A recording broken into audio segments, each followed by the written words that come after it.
J'ai tout ce qu'il faut. Allez, on est parti pour le cercle noir. Hop.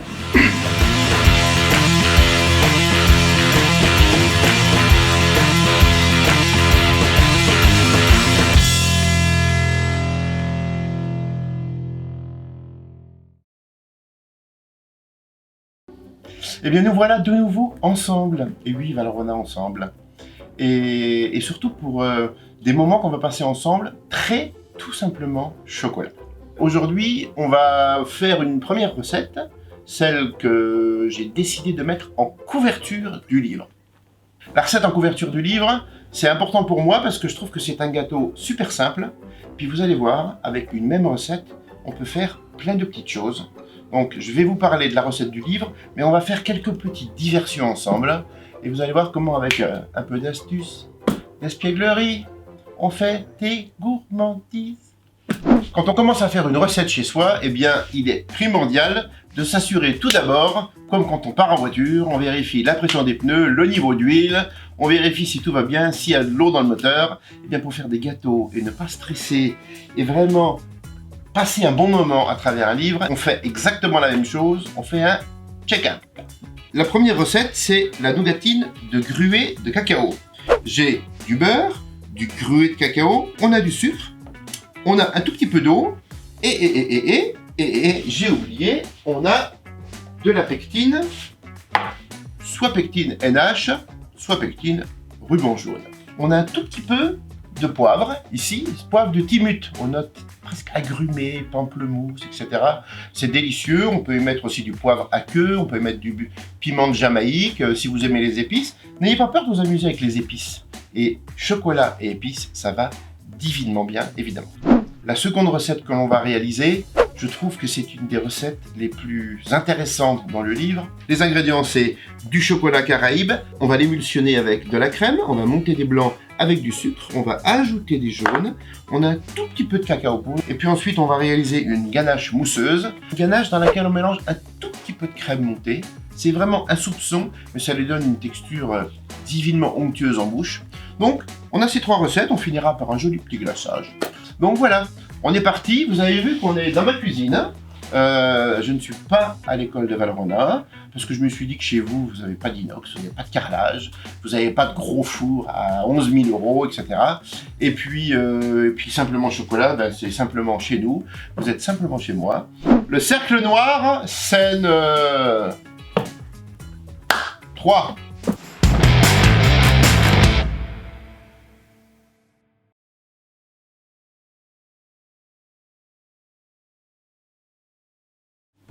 Alors pour la nougatine, c'est très simple. Je mets le sucre semoule, 2 g de pectine NH, on les remue tout simplement comme ça. On ne se complique pas la vie. On ajoute le beurre, on ajoute l'eau, et on est prêt. On va juste donner un bouillon. Le gruau de cacao est là. Je mets un tout petit peu de poivre de Timut.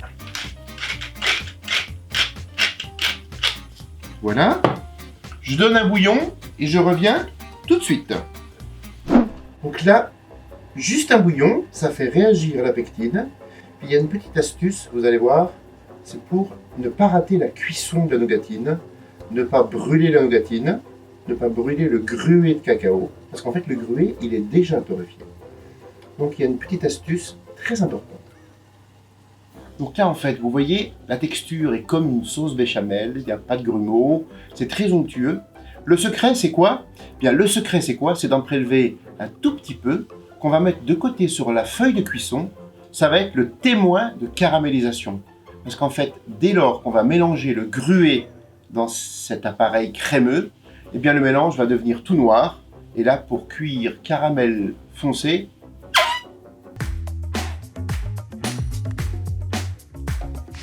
maintenant, j'ajoute dedans le gruau de cacao et on mélange.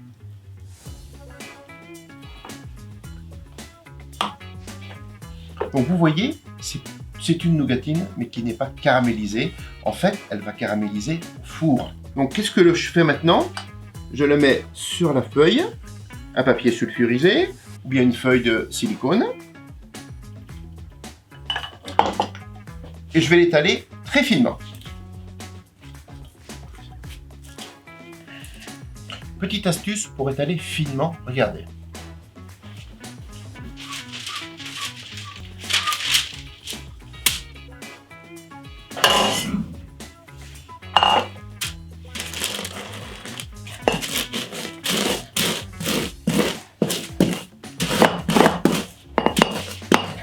Si vous n'avez pas ce petit rouleau en inox, eh bien, astuce, c'est ça.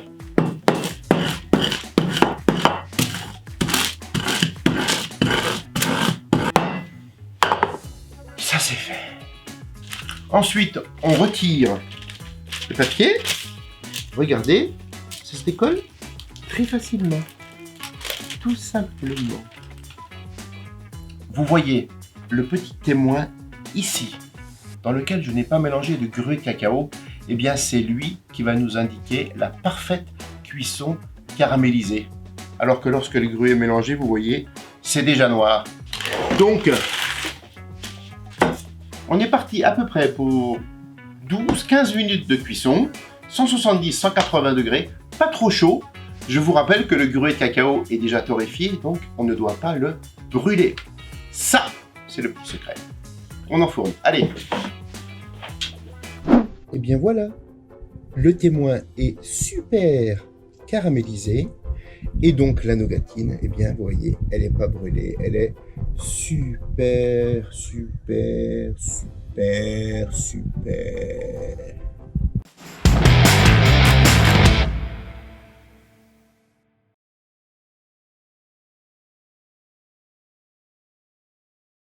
Le biscuit moelleux, acte 1, on va mettre à monter les blancs avec le sucre. On va faire des blancs montés au bec d'oiseau. Dans nombre de recettes, on ne mélange jamais le sucre avec les blancs directement. Et bien là, on le fait. Le sucre en une fois. Le chocolat est à fondre au bain-marie. Les jaunes sont préparés. Et vous allez voir, ça va aller très vite.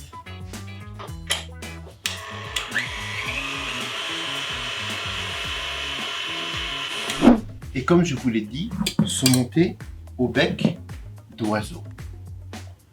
Vous voyez, tellement les bulles sont fines, on ne les voit pas.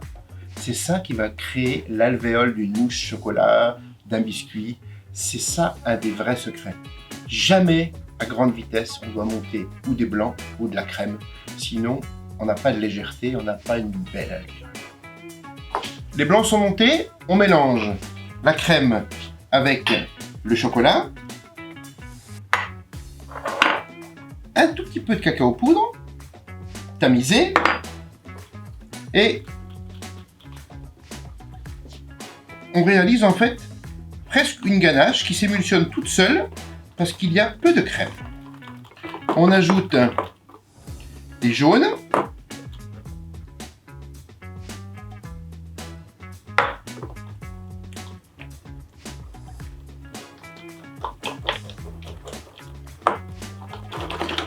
bien énergique, et voilà, j'ai une belle ganache. Vous voyez, élastique, brillant, émulsionné. Je mélange un tout petit peu de blanc avec le chocolat, juste pour l'assouplir. Pas de soin particulier. L'idée, c'est de ramollir le chocolat de telle façon qu'il se mélange parfaitement bien avec le reste des blancs. Vous voyez, ça devient une crème un peu légère. Dès qu'on obtient cette texture, eh bien, je rassemble avec le reste des blancs. Je termine le mélange. C'est fini.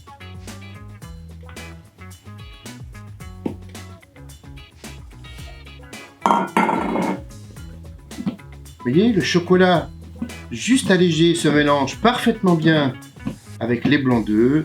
On n'a pas de grumeaux, on n'a pas de blanc qui flocule.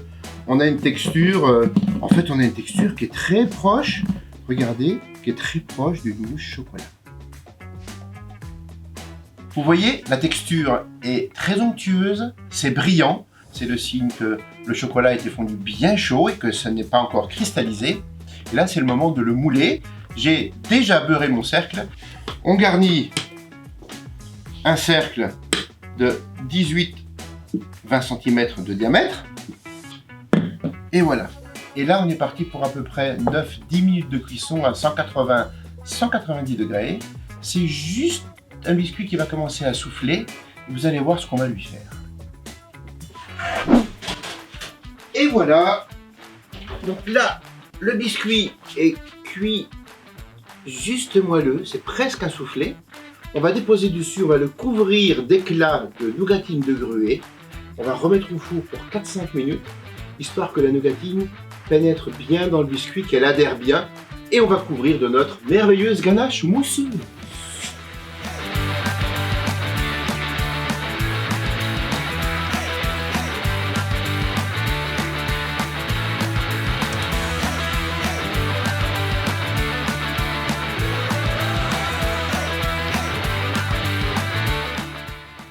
On repart au four pour 4-5 minutes.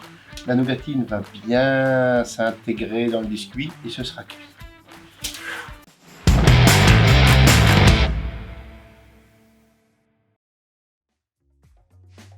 Allez, on est parti pour la troisième recette. En toute simplicité, elle aussi. Une ganache mousseuse, c'est tout simplement une ganache dans laquelle on rajoute un tout petit peu de crème fleurette montée. Donc pour une ganache, il nous faut une casserole.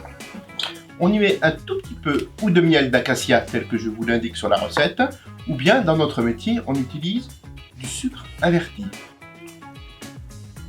Donc le sucre averti, la crème,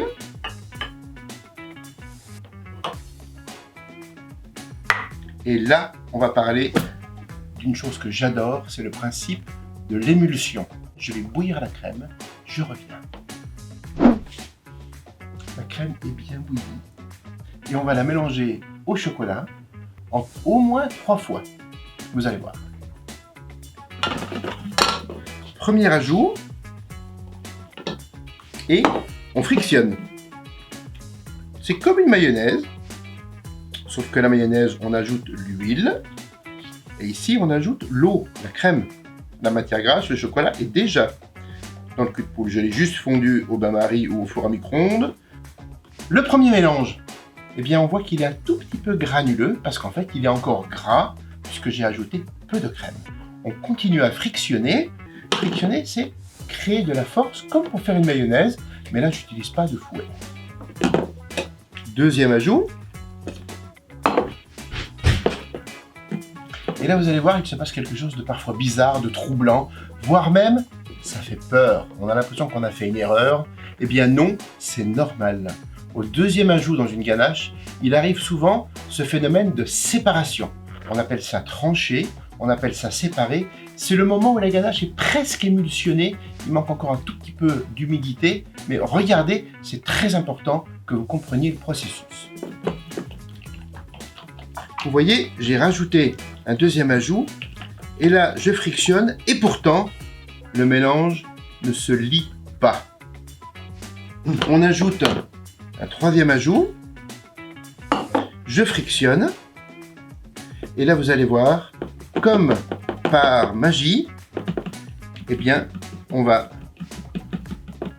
atteindre le point d'émulsion, et la ganache va devenir toute lisse. J'ajoute le dernier ajout, on est à 4 ajouts.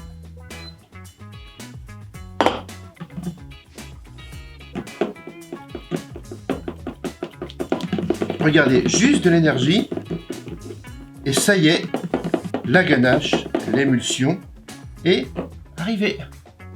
Vous voyez, elle est bien onctueuse, une vraie mayonnaise au chocolat.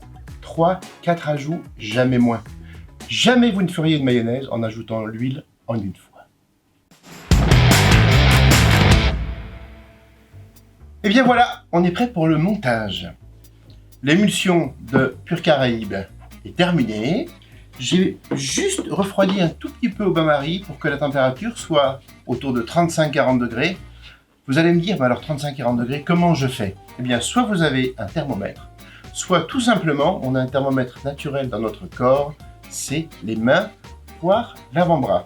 Si je mets le cul de poule sur l'avant-bras et que je sens un tout petit peu plus chaud, c'est comme si j'avais de la fièvre, c'est donc que je suis à 38-40 degrés. Si je ne sens pas de différence, c'est que je suis un peu trop froid. J'ai monté la crème très onctueuse, doucement comme les blancs d'œufs, pour avoir une alvéole très très fine.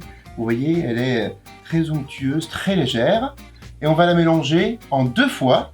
Là encore, on rapproche les textures avant de faire un mélange global, tout comme on l'a fait pour le biscuit chocolat.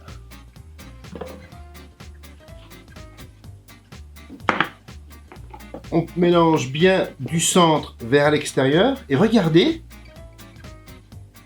il n'y a aucun problème de mélange. La crème est très onctueuse, le marbrage est superbe parce que tout simplement la température est bonne et la crème est montée juste mousseuse, pas trop. On n'en fait pas des rosaces, c'est une crème à mélanger. On ébauche le mélange avec une toute petite quantité, c'est ce que l'on appelle rapprocher les textures. Et regardez, là encore, il n'y a aucun problème de densité. On a l'impression que tout est fait pour se mélanger facilement, c'est onctueux, un monde de douceur.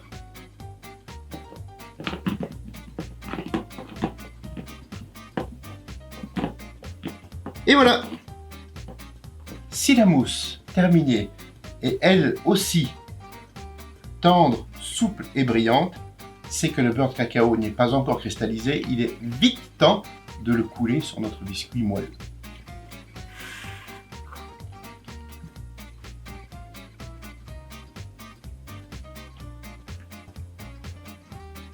Voilà.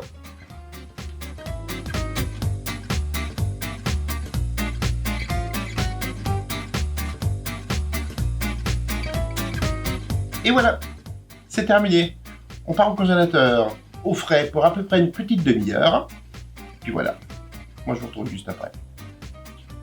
Eh bien, nous voilà prêts pour le décor de notre cercle noir. Donc, l'entremet, on l'a mis au congélateur. Si vous voulez le faire la veille, eh bien c'est très bien. Plus il cristallise, plus il va congeler, moins vous aurez de difficultés à le glacer. Petite astuce, pour glacer le gâteau, il doit être bien froid, vous l'avez compris. Je vais le décercler avec mon petit chalumeau à crème brûlée. Et puis ensuite, le glaçage ici, j'ai fait l'émulsion. Et je vérifie que la température soit à peu près à 40 degrés, comme la mousse chocolat, vous vous souvenez tout à l'heure.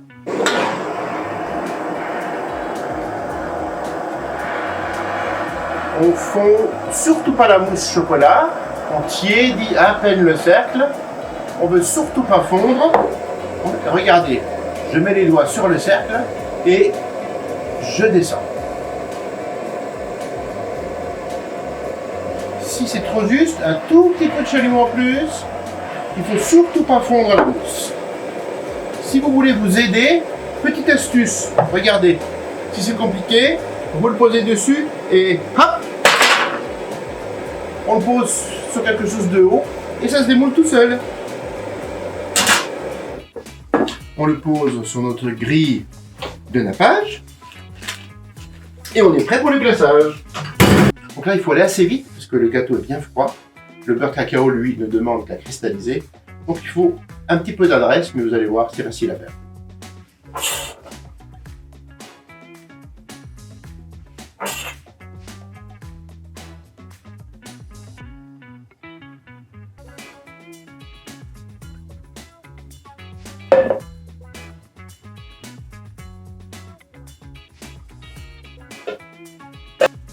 Donc un bon glaçage, on ne tape jamais la grille.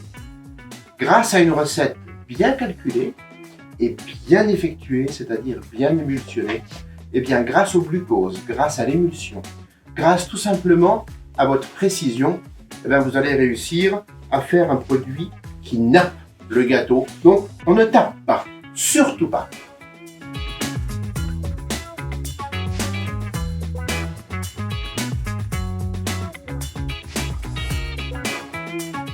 Maintenant, petit tour de main, ça encore, c'est pas compliqué, mais c'est juste une question d'habitude.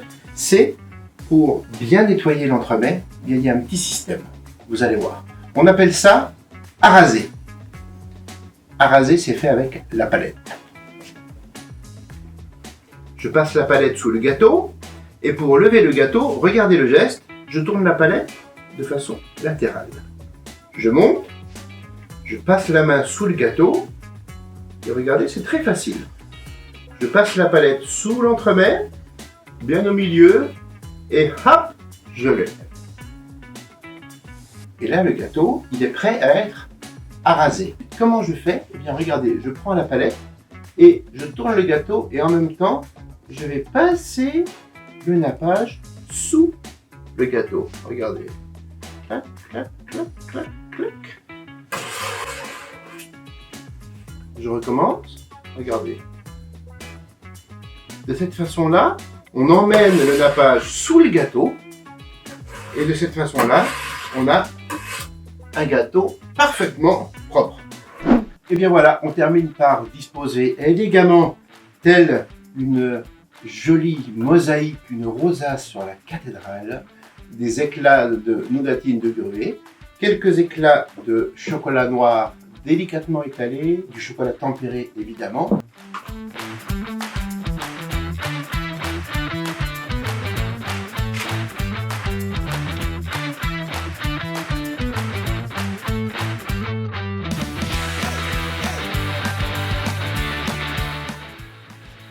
Je termine par quelques très fines feuilles de chocolat, juste pour donner un tout petit peu de relief, un tout petit peu d'élégance.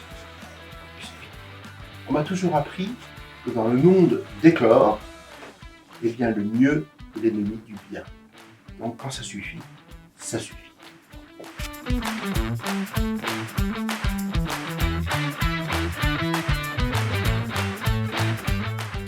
Et bien voilà, ça c'est fait.